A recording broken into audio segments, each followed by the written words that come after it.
Fala pessoal, bom dia, boa tarde, boa noite. Quem vos fala aqui é Rodolfo Mareto Salvador. Sejam todos bem-vindos, ao podcast e ao canal do YouTube também, que leva o mesmo nome, Rodolfo Salvador ou Rodolfo Mareto Salvador, tá bom? Se você é novo, inscreva-se por gentileza, Deixa aí o seu like, ative o sininho. Percebo que graças a Deus tem bastante gente, curtindo, ouvindo, Deixa o coraçãozinho, baixa aí o áudio, Põe o fone de ouvido, relaxa, escuta, compartilhe também, Inscreva-se nos canais, tanto no Halloween Cast, tá bom? Tudo junto no YouTube. E o Halloween Cast também segue a gente, no próprio podcast. E a mesma coisa pro YouTube, tá bom? Conto com vocês aí. Só sim, realmente, é uma frase de efeito, Todo mundo fala isso, mas realmente é isso. O algoritmo do YouTube só vai entender se pode passar para mais pessoas e fazer o canal crescer. E o podcast é a mesma coisa se você dá o sininho, ativa o like, compartilha, tá bom? E assiste até o final, tá bom? Pessoal, vamos lá. Hoje aqui nós estamos chegando, digamos, meio estranho, eu vou dizer, mas na cereja do bolo, Nós estamos chegando numa crise interna do Soviético de Petrogrado, o governo, do Soviético de Petrogrado, para que os bolcheviques possam tomar o poder da coisa, certo? Possam estar à frente e realmente darem o golpe final no Soviético de Petrogrado, tá bom? Então esse é o entendimento que nós vamos ter agora, nós vamos adentrar cada vez mais, no caso Kornilov. O caso Kornilov é daquele comandante, conservador, que estava, sob serviço do Soviético de Petrogrado, nas Forças Armadas, que se gerou polêmica, se gerou boatos no começo, que ele estava para, desmantelar o Soviético de Petrogrado e arrancar Kerensky do poder, certo? Seria isso, tá? E nós vamos estar entendendo melhor isso agora, tá bom? Através desses estudos, tá? Então são, os planos detalhados e se aproveitar dessa crise interna para realmente dar o golpe final em outubro de 1917, tá? A discussão entre Kornilov e Kerensky continua acirrada, um tentando provar que não irá realizar um golpe de Estado e o outro tentando demitir e anular politicamente Kornilov. Kerensky, em vez de focar suas forças nos bolcheviques e anular os bolcheviques, ele ficou tentando resolver uma lição de casa, dentro de casa. Só que muitas vezes essa lição de casa talvez não seria o seu algoz, como foram os bolcheviques, Mas a gente vai ver com detalhes mais pra frente isso daí, tá bom? Nessa batalha de gato caçando rato, os oficiais de seu Estado-Maior concluíram-se tratar-se de uma mensagem autêntica, interpretando que Kerensky cairia em poder e influência dos bolcheviques, que estavam sob a coação de Lenin e sua turma. Sendo assim, Kornilov não atacou a demissão que foi enviada, pelo telegrama. Ele não obedeceu, essa demissão que foi enviada por um telegrama e iria tirar isso a limpo, com o próprio Kerensky, essa história de golpe. Quando a cavalaria se aproximava, de Petrogrado, Kerensky informou a população da capital, que Kornilov estava agindo sob forma traiçoeira, enviando soldados para derrubar ele do poder. Ao general Alexander Krimov, o comandante das tropas, que avizinhavam, ele telegrafou que a cidade estava calma e não havia perigo de levante qualquer. O caso Kornilov realmente existiu? Ponto de interrogação. A resposta quase certa é não, pessoal. As provas que existiam sinalizavam mais para um complô do Kerensky, visando a desmoralização do general, comandante em chefe, líder de uma contra-revolução imaginária, Ele caiu nessa paranoia, sendo que o algoz dele, o verdadeiro inimigo que iria caçá-lo até o fim, seriam os bolcheviques, tá bom? Nenhum elemento característico de um legítimo golpe de Estado jamais veio à tona. A lista de conspiradores, mapas ou sinais decodificados entre programas que foram identificados, nem mesmo Kerensky, muito menos os bolcheviques, foram capazes de uma única pessoa que confessasse ou de quem fosse provado esse golpe estar em conluio com Kornilov. Kerensky estava em estado de paranoia, nesse caso do Kornilov. Então esse é o famoso caso Kornilov, tá bom, pessoal? Nesse caso, podemos supor que o próprio Kerensky buscou uma ruptura com Kornilov, tendo em vista aumentar os poderes que dispunha. Ele não somente fracassou em seu propósito, como conseguiu justamente o oposto. Esse atrito os afastou dos liberais, dos conservadores, não atendendo em nada a sua posição no campo socialista. Os verdadeiros beneficiados com tudo isso realmente foram os bolcheviques, né? Que costumavam se pronunciar sobre o fantasma de uma contra-revolução. Em agosto, né, cedendo às pressões do Spokon, o governo, os membros do Partido Bolchevique preso desde as jornadas de julho, a tentativa, né, que houve para realmente quase chegar ao poder no golpe de julho, que fracassou, né?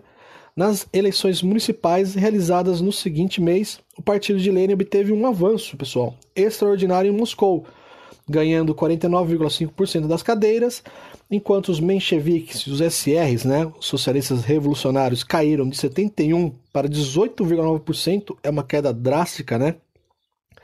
Além disso, das quase 40 mil armas de fogo distribuídas aos trabalhadores para conter a imaginária investida de Kornilov, boa parte terminou no poder da Guarda Vermelha, a guarda que estava junto com os bolcheviques, tá? Aqueles cadetes, soldados, né, já descontentes do que estava acontecendo na Rússia, né, que passaram a apoiar os bolcheviques.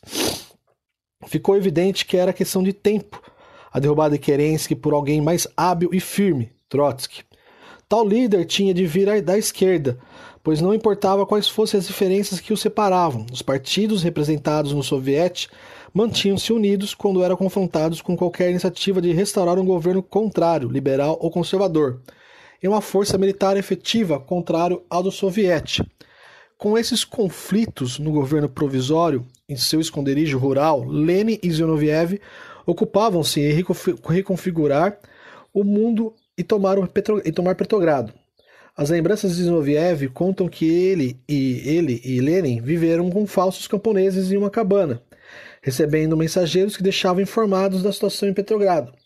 A princípio, o líder bolchevique chegou a cogitar que seu partido e ele próprio tivesse sido liquidado, já acabado, e que seus esforços frustrados serviriam, né, de lição para os futuros revolucionários. Com esse pensamento, retomou o trabalho em um livro que tinha começado na Suíça e que apareceria no ano seguinte, chamado de O Estado e a Revolução. Baseado numa citação de Karl Marx, afirmava que a revolução bem-sucedida tinha de, entre aspas, esmagar a engrenagem burocrática e militar do antigo governo, né? Esmaga o que existia para começar algo novo, algo revolucionário, né? Essa era a tarefa de uma, entre aspas, ditadura do proletariado. No livro de Bukharin, e também explicado na questão dessa ditadura, que foi o livro ABC do Comunismo, né? Que eu expliquei para vocês o que é a ditadura do proletariado. Tem vídeos anteriores aí. A tarefa, né, de uma ditadura do proletariado, de forma transitória, isto é, tendente, né, a desaparecer sob, né, entre aspas, sob o socialismo, todos governaram em rodízio rapidamente, acostumando-se um governo de ninguém, fecha aspas, né, coisa que não aconteceu. No tocante às questões econômicas, Lenin foi muito mais conservador. Em vez de destruir o capitalismo, pois para o socialismo, né, chegar na fase socialista depende do capitalismo, do acúmulo de capital. Ele pretendia colocá-lo a serviço do Estado socialista, né, aquilo também que o Bukharin chamou no livro ABC do Comunismo, né, o socialismo escravocrata, né. Então, nesse caso, ele age sob influência dos socialistas alemães, para quais a concentração da propriedade privada havia atingido tal ponto que bastaria nacionalizar o sistema financeiro, vide os bancos, né, o socialismo. Voltando a falar sobre o caso Kornilov, sendo que esse caso deu muita força para os bolcheviques, principalmente para Lenin, que estava para realizar mais um novo ataque, né, e percebendo, né, essa grave ruptura de Kerensky com os militares, numa mistura de felicidade e surpresa, observou naquele momento uma grande brecha, né, para tomar o poder. E sabia que Kerensky não teria um tempo hábil para reabilitar, né, com os militares, reter os laços de convívio com os militares, né. Também percebeu que os trabalhadores e os soldados estavam, né, nesse caso, afastando dos sovietes, a principal base de apoio dos mencheviques e dos SRs, que ficaram expostos à manipulação dos bolcheviques. Já no meio do mês de setembro, já estamos chegando em outubro, hein, quando os bolcheviques conquistaram a maioria nas seções dos trabalhadores e dos sovietes em Moscou, Trotsky, livre da prisão sob fiança, acaba assumindo a presidência do Soviete de Petrogrado, tomando imediatas providências, né, para que controlar o sistema político, por meio da influência que o soviético tinha aos demais integrantes de todo o país, e a Rússia é um país, né, totalmente continental. Ignorando totalmente o Comitê do Spokon, Trotsky cria uma organização paralela, de uma forma pseudonicial, né, representativa dos organismos já dominados pelos bolcheviques. Trotsky soube aproveitar bem do clima político favorável resultante do caso Kornilov e o desgaste que foi sucedido pelo caso. Os bolcheviques, né, retomaram as discussões visando um novo golpe de Estado. Kamenev e Zinoviev ainda mantinham vivos o medo de fracassar novamente, como foi em julho. Na série do Trotsky você tem essa parte, né? Quando o Trotsky comanda o golpe, né, para vencer Kerensky e tomar, né, ali o Kremlin, a Duma, né, e o Kamenev e o Zinoviev estão cagando nas calças, é isso que eu vou dizer. Ainda mantinham vivos o medo de fracassar novamente, como foi em julho. Opuseram-se firmemente para uma nova ação. Admitiam que o partido vinha ganhando força, mas ainda era minoritário. Mesmo se conseguissem tomar o poder, não manteriam diante das forças combinadas da contra-revolução burguesa e do campesinato. Em contrapartida, eles propunham aguardar a convocação de um segundo congresso soviético capaz de assumir o poder legitimamente. Mas para Lenin, essa proposta, né, nada mais era que insana. Da Finlândia, ele enviou 2 cartas ao Comitê Central do Partido. As cartas, né, são datadas de dia 12 e 14 de setembro com os títulos, né? Os bolcheviques devem tomar o poder e o marxismo e insurreição. Com o controle do soviético Petrogrado nas mãos de Trotsky, Lenin enfatizava que os bolcheviques podem e devem tomar o poder. Ao contrário do que Zinoviev e Kamenev diziam. Lenin ficou muito bravo, ficou brigado depois de um tempo com Zinoviev e Kamenev. Só depois estava tomado o poder, quase acabando ali a fase do comunismo de guerra, que ele reatou os laços de amizade com Zinoviev e Kamenev. Mas o golpe somente seria estável mediante a paz com a Alemanha e o encorajamento, né, para os camponeses que se apropriassem das terras privadas. O que vocês percebem assim? Não foi assim uma história que a gente conhece por baixo? Como no Brasil também, a nossa história. Foi o golpe, deu o golpe, entre aspas, em nome do povo e tomou o poder. Não, você vê as circunstâncias, você vê a questão histórica, você vê todo um trato político, né, planos, fugas. Então você vê toda uma questão ali que eu estou trazendo ainda resumida, né, com muitos detalhes, com bastante detalhes para entender melhor o que acontece. Entendeu? Nesse caso, né? E aí, né, então Lenin garantia aos céticos que os bolcheviques poderiam erigir um governo que ninguém derrubara. Era imperativo, contudo, agir com rapidez, pois o governo provisório podia tomar a iniciativa de entregar Petrogrado aos alemães, ou a guerra poderia terminar assim, né? Os conservadores e liberais poderiam tomar o poder com o fim da guerra, temendo uma outra insurreição armada de um outro grupo político. O Comitê Central, então, não estava convencido. De acordo com Trotsky, nenhum dos seus membros era favorável à insurreição imediata. Stalin, então, envia cartas a Lenin, né, às organizações regionais do partido, a fim de serem discutidas mais amplamente. Lenin estava enfurecido com a passividade dos membros do Comitê Central, somente Zinoviev e Kamenev, né, temia que o momento favorável fosse perdido para sempre. Em dia 29 de setembro, ele escreveu a terceira carta. A crise amadureceu, em que, referindo-se à condição alvitrada, né, da dupla Kamenev-Zinoviev, argumentava-se: negligenciar é esperar o Congresso Soviético é uma grande idiotice, uma grande traição. Ao contrário, se agirmos de forma rápida e simultaneamente em Petrogrado e em Moscou, além de sublevar a esquadra do Báltico, o movimento de surpresa poderá paralisar o governo. Eles estavam tendo apoio também dos marinheiros, né, lá de Kronstadt. Certamente teremos menos perdas de que em 5 de julho, porque as tropas não se movimentaram contra um governo de paz. A urgência de Lenin residia em seu medo de ser ultrapassado pela Assembleia Constituinte. O aparente, né, entre aspas, mandato popular dos bolcheviques estava concentrado nos sovietes urbanos, em muitos dos quais o partido já havia ganho maioria. Com um grande atraso, o governo provisório convoca eleições para 28 de novembro, que seria eleita pelo voto democrático, né? Ou seja, a Assembleia seria tomada pelos camponeses e foram representados pelos socialistas revolucionários, tentando retirar o slogan, né, dos bolcheviques que fingiam em fazer as coisas para o povo. Para Lenin, que estava sabendo da tal eleição, fez acelerar a pressa pelo golpe. Tudo deveria acontecer antes do dia 12 de novembro, para que os ataques fossem desferidos de forma fatal contra o governo dito burguês, e não contra o governo escolhido pela nação composto por socialistas revolucionários, a SR. Nesse caso, as eleições seriam difíceis para os bolcheviques obterem a maioria. Então Trotsky e seus auxiliares manobraram para que só fossem convocados aqueles sob controle do partido, passou a ignorar totalmente o Spokon e usurpou a sua autoridade. Trotsky cria um comitê regional do Norte, que foi composto por 11 bolcheviques e 6 SRs, e uma pequena comissão dos SRs foram aliados temporariamente aos bolcheviques, e depois, na época da Guerra Civil, 18 a 22, que parceria vai fortalecer entre mencheviques e SRs. Esses 6 integrantes da SR convidaram os sovietes e comitês militares a mandarem delegados para o próximo congresso.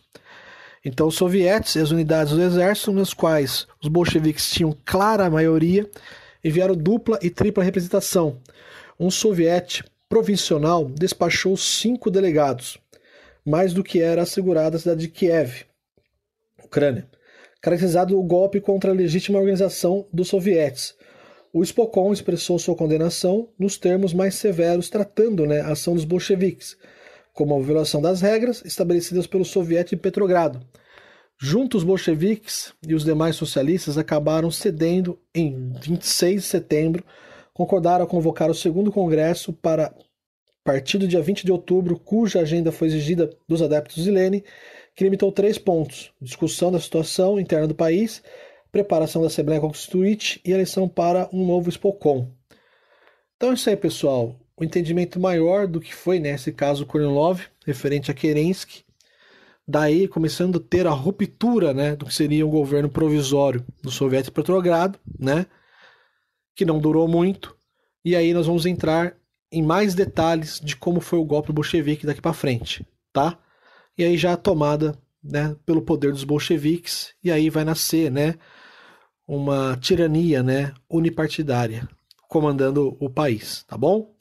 Então todos aí tenham um ótimo dia, um forte abraço, deixa seu like, segue no podcast, ativa o sininho, tá? Inscreva-se, isso é muito importante, não é brincadeira, realmente ninguém é obrigado a nada, mas se você tá gostando, vamos juntos, tá bom?